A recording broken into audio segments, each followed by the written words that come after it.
What we're basically trying to do today is hold a Kids Deployment Day.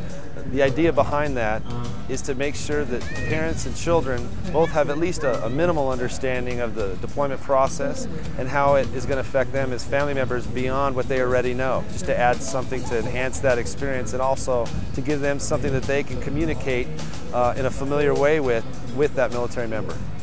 This is a hugely valuable activity today. One of the main things that I see in my practice are children that are having difficulties with sadness, anxiety, anger. They're having difficulties with behavioral problems. And really, a lot of these difficulties stem from a lack of information about what's going on for their parent.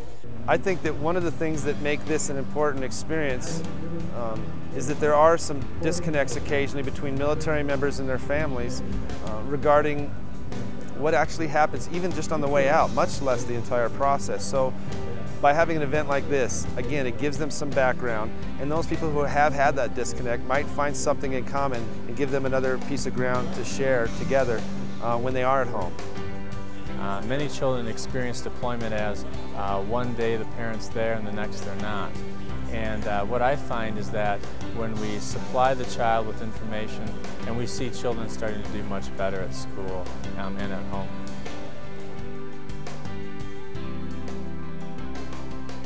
And what we're going to do is present them with some mementos and some items that were required for the deployment itself. In doing that, we'd give them a deployment checklist. We gave them a dog tag that was personalized for them. We gave them a little pin, a little wing pin that they could use and clip onto something they might be wearing. And we also gave them 125,000 Turkish lira note that they could take with them and they get to keep and take home.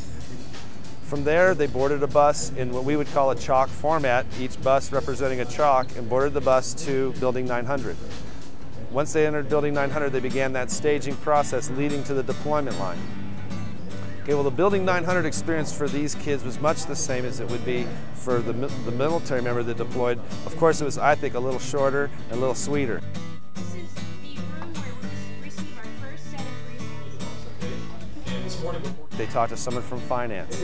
They talked to someone from Family Support Center, from the chaplain's office, from the legal office, from the MSS with the dog tags, emergency data cards, that sort of thing. They went around to medical, and they also were weighed before they left the deployment line and went on to the secure staging area and basically wrapped up their deployment.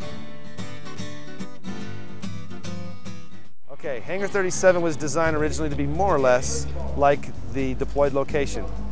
Although we probably didn't achieve that in its entirety, what we did do is present an opportunity to have several different stations of interest that the kids could check out that have some relationship with the deployed location, be it communication, security through canine. We had entomology, showing some of the things that come around when you leave food in your bed or walk in the wrong places without shoes, for example.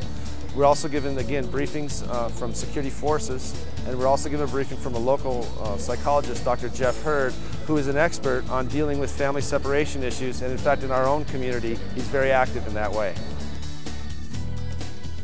Yeah, I think that what I've seen here today and going through this experience with all these children and their parents, the value for the children is very apparent and it's very clear, and that is educating them on what actually happens for their parent. We want to make people more familiar. There are increased hardships as a result of the higher ops tempo that we've experienced in the past year. It's a big difference. And anything we can do to enhance a family understanding and family communication, we have to do it.